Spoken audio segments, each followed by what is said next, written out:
ایک چھوٹے سے قصبے میں ایک غریب لڑکی رہتی تھی۔ اس کا نام ماریا تھا۔ وہ ٹیوشن پڑھا کر گزر بسر کرتی تھی۔ 19 برس کی عمر میں وہ ایک امیر خاندان کی 10 سال کی بچی کو پڑھاتی تھی۔ بچی کا بڑا بھائی اس میں دلچسپی لینے لگا، وہ بھی اس کی طرف مائل ہو گئی۔ چنانچہ دونوں نے شادی کرنے کا فیصلہ کیا، لیکن جب لڑکے کی ماں کو پتا چلا تو اس نے آسمان سر پر اٹھا لیا۔ اس نے ماریا کو کان سے پکڑا اور پورچ میں لا کھڑا کیا۔ اس نے آواز دے کر سارے نوکر جمع کیے اور چلا کر کہا، دیکھو یہ لڑکی جس کے پاس پہننے کے لیے صرف ایک فراک ہے، جس کے جوتوں کے تلووں میں سوراخ ہے اور جسے 24 گھنٹے میں صرف ایک بار اچھا کھانا نصیب ہوتا ہے، اور وہ بھی ہمارے گھر سے۔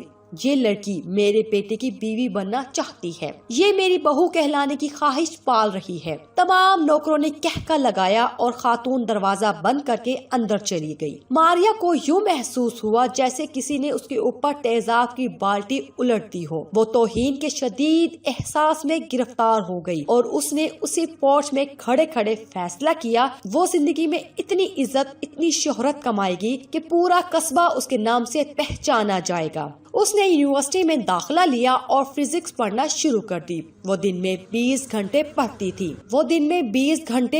تھی۔ اس کے پاس پیسہ دھیلا تھا نہیں، جو کچھ جمع پونجی تھی وہ اسی میں گزر بسر کرتی تھی۔ وہ صرف تھوڑے سے پیسے خرچ کرتی تھی۔ اس کے کمرے میں بجلی، گیس اور کوئلے کی انگیٹھی تک نہیں تھی۔ وہ برفیلے موسموں کی راتیں کپ کپا کر گزارتی تھی۔ جب سردی برداشت سے باہر ہو جاتی تھی تو وہ اپنے سارے کپڑے نکالتی تھی، آدھے بستر پر بچھاتی تھی اور آدھے اوپر اوڑھ کر لیٹ جاتی تھی۔ پھر بھی گزارا نہ ہوتا تو اپنی ساری کتابیں حتیٰ کہ اپنی کرسی تک اپنے اوپر گرا لیتی تھی۔ پورے 5 برس اس نے ڈبل روٹی کے سوکھے ٹکڑوں اور مکھن کے سوا کچھ نہ کھایا۔ نکاحت کا یہ عالم ہوتا تھا، وہ بستر پر بیٹھے بیٹھے بے ہوش ہو جاتی تھی، لیکن جب ہوش آتا تھا تو وہ اپنی بے ہوشی کو نیند قرار دے کر خود کو تسلی دے لیتی تھی۔ وہ ایک روز کلاس میں بے ہوش ہو گئی۔ ڈاکٹر نے اس کا معائنہ کرنے کے بعد کہا، آپ کو دوا کی بجائے دودھ کے ایک گلاس کی ضرورت ہے۔ اس نے یونیورسٹی ہی میں ایک سائنسدان سے شادی کر لی تھی۔ وہ سائنسدان بھی اس کی طرح مفلوق الحال تھا۔ شادی کے وقت دونوں کا کل اثاثہ 2 سائیکل تھے۔ وہ غربت کے اسی عالم کے دوران پی ایچ ڈی تک پہنچ گئی۔ ماریا نے پی ایچ ڈی کے لیے بڑا دلچسپ موضوع چنا تھا۔ اس نے فیصلہ کیا وہ دنیا کو بتائے گی یورینیم سے روشنی کیوں نکلتی ہے۔ یہ ایک مشکل بلکہ ناممکن کام تھا، لیکن وہ اس پر جت گئی۔ تجربات کے دوران اس نے ایک ایسا عنصر دریافت کر لیا جو یورینیم کے مقابلے میں 20 لاکھ گنا روشنی پیدا کرتا ہے، اور اس کی شعاعیں لکڑی، پتھر، تانبے اور لوہے غرض دنیا کی ہر چیز سے گزر جاتی ہیں۔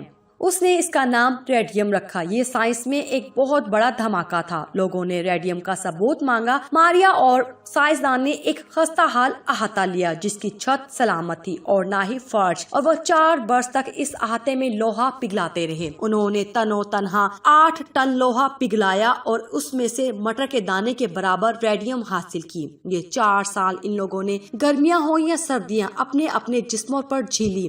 بھٹی کے زہریلے دھوئیں نے ماریا کے پھیپھڑوں میں سوراخ کر دی، لیکن وہ کام میں جتی رہی۔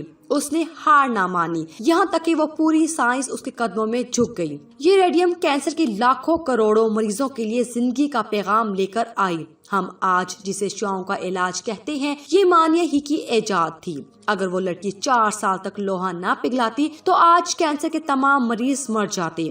یہ لڑکی دنیا کی واحد سائنسدان تھی جسے زندگی میں 2 بار نوبل پرائز ملا، جس کی زندگی پر 30 فلمیں اور سینکڑوں کتابیں لکھی گئیں، اور جس کی وجہ سے آج سائنس کے طالب علم پولینڈ کا نام آنے پر سر سے ٹوپی اتار دیتے ہیں۔ جب دنیا نے مادام کیوری کو اس ایجاد کے بدلے اربوں ڈالر کی پیشکش کی تو اس نے پتہ ہے کیا کہا؟